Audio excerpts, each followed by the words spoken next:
প্রিয় দর্শক বন্ধুরা, এই মুহূর্তের জন্য সকাল সকাল বিগ ব্রেকিং নিউজ। অবশেষে চাকরি ফিরে পেলেন। সকালে দারুণ সংবাদ আপডেট উঠে আসছে। আপনাদের কবে থেকে? অবশ্যই কিন্তু এই ভিডিও অবশ্যই আপনাদের জন্য আর্জেন্ট ভিত্তিতে ক্রিয়েট করতেই হচ্ছে। বন্ধুরা, ভিডিওটিকে শেষ পর্যন্ত ওয়াচ করবেন, কোনোভাবে স্কিপ করবেন না। চ্যানেলটিকে সাবস্ক্রাইব করে সঙ্গে থাকবেন।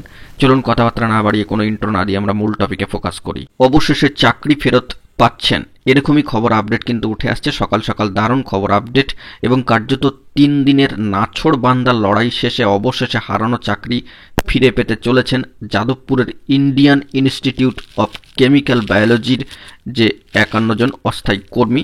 তারা টানা ধর্ণা আন্দোলন চলার পরে গত শুক্রবার রাতে কর্তৃপক্ষ ঘোষণা করেন প্রত্যেককে নিঃশর্তে চাকরি ফিরিয়ে দেওয়া হবে। আর এই ঘোষণার পরে আনন্দ উল্লাসে ফেটে পড়েন এই কর্মচারীরা, গবেষক এবং অধ্যাপকরা। যদিও গত শুক্রবারও শেষ পর্যন্ত এই কর্মীদের কাজ ফিরিয়ে দেওয়া নিয়ে নানান ধরনের শর্ত চাপানোর চেষ্টা করা হয়, যদিও সমস্ত শর্তকেই নাকচ করে দিয়ে নিজেদের আন্দোলনের ধারাবাহিকতা বজায় রাখেন আন্দোলনকারীরা এবং শেষ পর্যন্ত স্নায়ুযুদ্ধ শেষে জয়ী হন ছাঁটাই হওয়া কর্মীরা।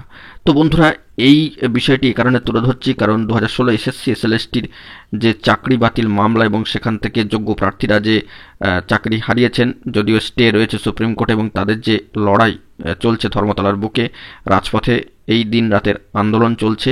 তো সেটা কিন্তু এই প্রসঙ্গে অত্যন্ত গুরুত্বপূর্ণ যে নাছোড়বান্দার লড়াই শেষে কিন্তু জয় এলো এই ক্ষেত্রে। তো অবশ্যই তারাও যদি নাছোড়বান্দার লড়াই করেন তবে কিন্তু জয় আসবে, এরকমই সম্ভাব্য। তবে নতুন বছরের প্রথম দিনেই প্রতিষ্ঠানের 51 জন অস্থায়ী কর্মীকে ছাঁটাই করা হয়। ঘেরাও হয়েছিলেন কিন্তু এ বিষয়ে সম্মানীয় ডিরেক্টর সাহেব। তো সেই দিক থেকে দ্বিতীয় দিনে তিনি অসুস্থ বোধ করলে ঘেরাওমুক্ত হন। এরপর প্রতিষ্ঠানের বাকি কর্তারা বৈঠক করে যে ছাঁটাই হওয়া কর্মীদের ফেরানোই পক্ষ দেন, অর্থাৎ মতামত প্রকাশ করেন।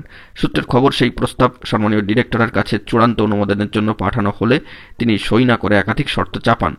তো যাবতীয় প্রতিকূলতাকে অতিক্রম করে কার্যত আবারও কিন্তু চাকরি ফেরত পাচ্ছেন এই সমস্ত কর্মীরা। তো এই বিষয়ে অবশ্যই এই খবরটিকে আপনাদের 2016 এসএসসি এসএলএসটি যে সমস্ত যোগ্য শিক্ষকরা রাজপথে আন্দোলন করছেন রাত দিন এক করে, তাদের সাথে রিলেট করতেই হয়, কারণ আন্দোলনই একমাত্র পথ। আন্দোলন নিয়েই কিন্তু জয়লাভ করা যায়। তো এই খবরটাই কিন্তু উঠে আসলো। অবশেষে আপনাদের কবে হবে? ধর্ণা অবস্থানে তো আপনারা রয়েছেন। দেখা যাক এ বিষয়ে পরবর্তী ক্ষেত্রে কি আপডেট উঠে আসে। তবে লড়াইয়ের যে একটা সুফল আসে বা একটা পজিটিভ ফলাফল আসে, তার সেটা কিন্তু আরেকবার প্রমাণিত হলো। তো বন্ধুরা, এখন এটুকুই। সকলে ভালো থাকবেন। জরুরি আপডেটগুলি পাওয়ার জন্য চ্যানেলটিকে সাবস্ক্রাইব করে নিয়ে সঙ্গে থাকবেন। ধন্যবাদ।